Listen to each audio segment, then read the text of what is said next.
Alam nyo guys, naawa ako sa pamilya ni Yolo. Bilang isang ina rin ako,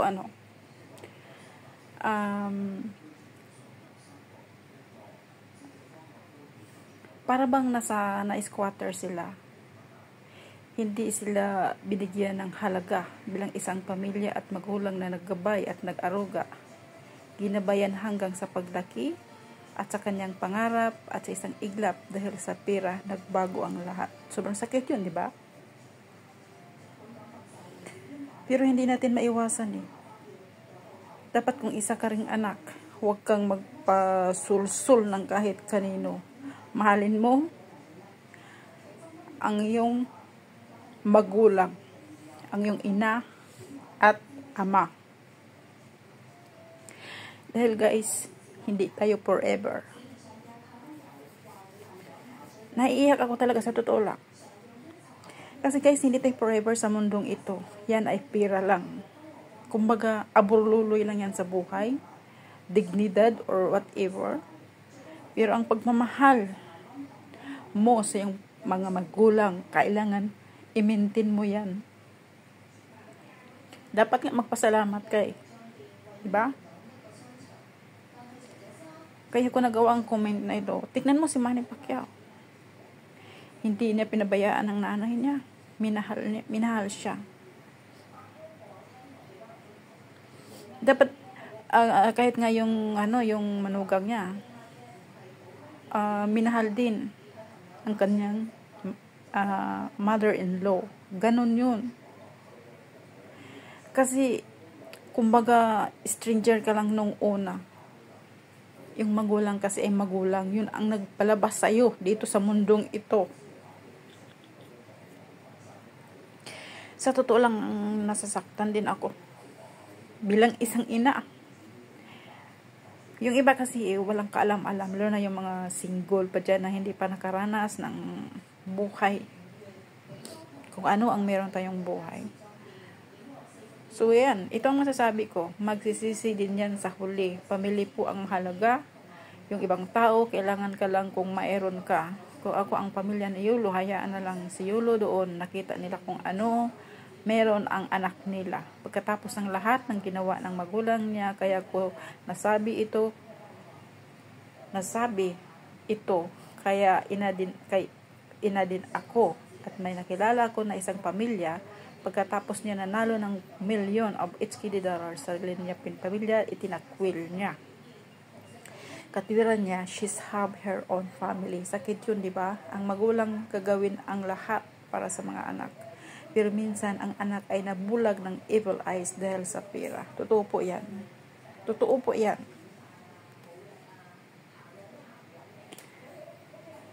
Kasi mahirap talaga eh. Kung merong tao na hindi iniisip yung sarili, kailangan kasi dyan is you respect yourself. If you respect yourself, then somebody will respect you in return. Ganun yun. Alam niyo kung bakit nasabi ko ito? Kasi mula nung napanood ko ito, tignan, ano ko sa'yo. Mula nung mapanood ko ito, si Yolo, siya na ang laman ng aking homepage dito sa YouTube channel. Nabasa ko lahat, kaya masakit man sa akin, wala akong magawa. Kasi, I feel lang kasi bilang magulang. Alam niyo yun? Kaya ko ito nasabi. Dahil tignan nyo itong newsfeed ko. Ipapakita ko sa inyo ito lahat. This is a screen video record of mine. Because I have my own YouTube channel. Before you continue, can you like and subscribe my YouTube channel? Ito yung YouTube channel ko. Ayan. This is my YouTube channel. You can subscribe or comment. You can. Okay? Thank you so much and have a nice day. So, I continue. So, ito guys. Halos lahat po siya na ang laman dito sa aking newsfeed. Nabasa ko rin yung sinabi noon ni Yolo na ang nandyan lagi sa tabi niya ay yung girlfriend niya. Yung mga magulang niya wala. Of course. Kung pinapayagan lang sana, kung para sa akin kung pinapayagan lang ang magulang na kasama doon, why not? Pero atleta kasi. Pero ang malaking tanong lang, bakit kasama yung girlfriend niya doon? 'Di ba? Yun ang malaking question mark. Wala tayong alam, 'di ba? So, nakita ko rin yung presko ng mama niya na umiiyak. Ang sabi ng yung mama niya na yan talaga ang dahilan kung bakit sila nagkakagulo. Kung bakit nahidiwaan sila ng anak niya nang dahil sa girlfriend niya, nang dahil yung coach noon, coach ata yun, na nagsabi na ganun ang nangyayari, na instead na yung apartment na yun, apartment mo or apurkat na, ay para lang po sa atleta. Pero yung babae, yung girlfriend ay nandoon. Kung pwede lang sana na maliban sa atleta, kung pwede ang mga magulang, why not, di ba? Pero hindi natin alam kung ano ang mga ano dyan. Kasi, syempre, may mga coach, may mga manager ang mga athlete na yan. Just syempre, sila ang nagsasabi at sila ang may alam. Okay? So, kaya ito. Naiinis na nga ako eh. Halos siya na lahat dito. Tignan nyo guys. I am not a liar. Because this is my homepage in my YouTube channel.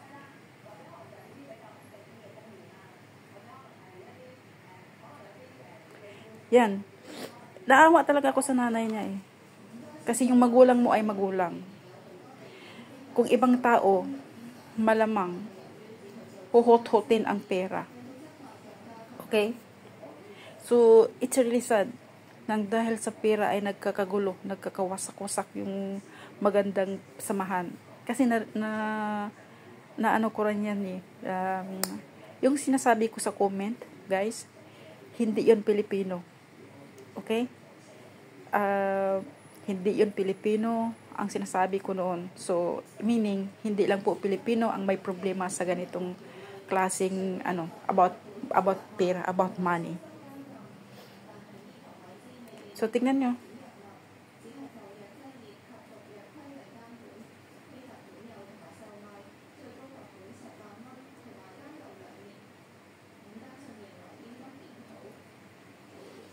So, hindi ko alam kung ano ang mga totoo dito. Ito, Carlos Yulo, nagulat sa ginawa ni Angelica Yulo. So, hindi ko alam kung ano ang mga katotohanan nito. Kasi, ang nakita ko rin nung pagdating na doon sa palasyo, nung pag-uwi nila ng Pilipinas, bakit wala doon ang nanay niya? Or so meaning, maybe, iniiwas lang muna siya sa mga maraming tao dahil nga sa mga lumalabas na mga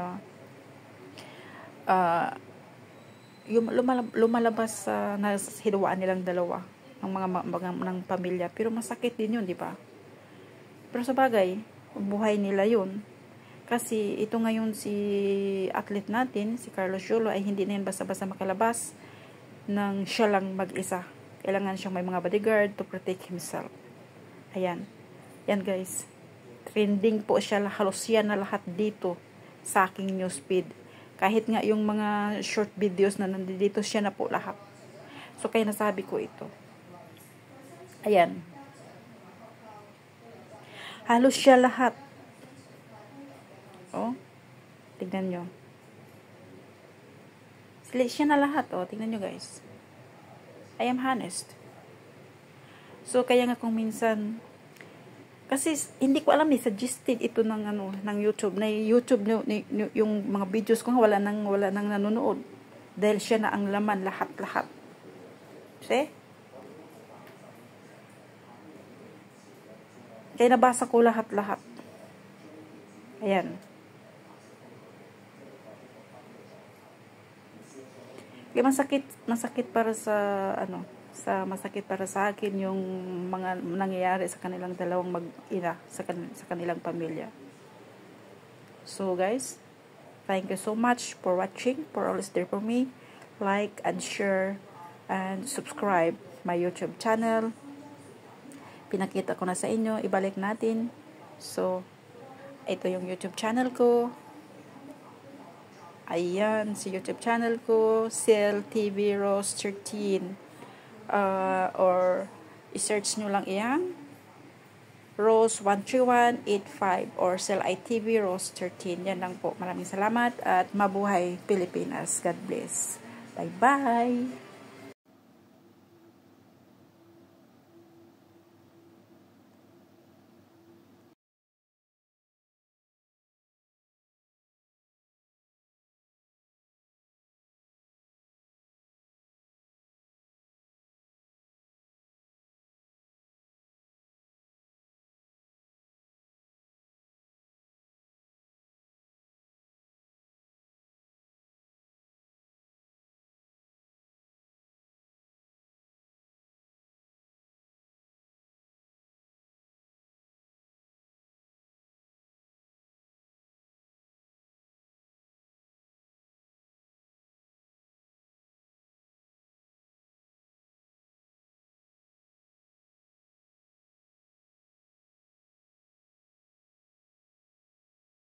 Good morning everyone. Hi, I'm Rosalie Rose Sebelia or Cell Rose TP. So, panoorin natin ang magandang kasaysayan sa gymnastic na si Carlos Yulo. Panoorin natin.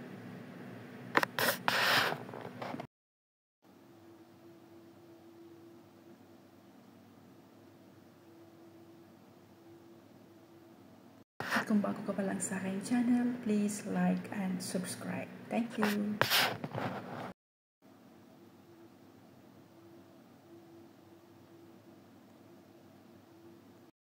Guys, panoorin natin ang gymnastic na gold medalist na si Carlos Yulo.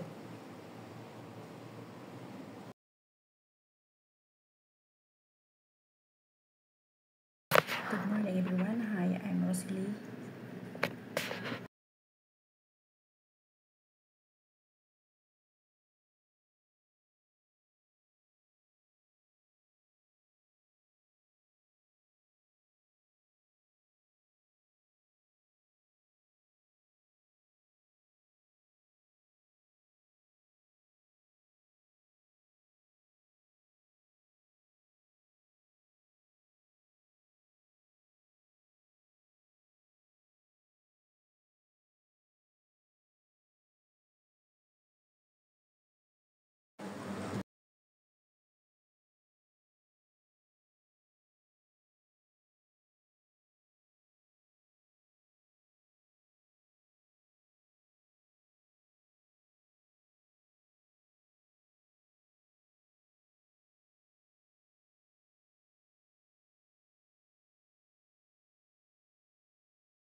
At kung bago ka pa lang sa aking channel, please like and subscribe. Thank you. At kung bago ka pa lang sa aking channel, please like and subscribe. Thank you. Thanks for watching. Please subscribe my YouTube channel. See you on my next big video.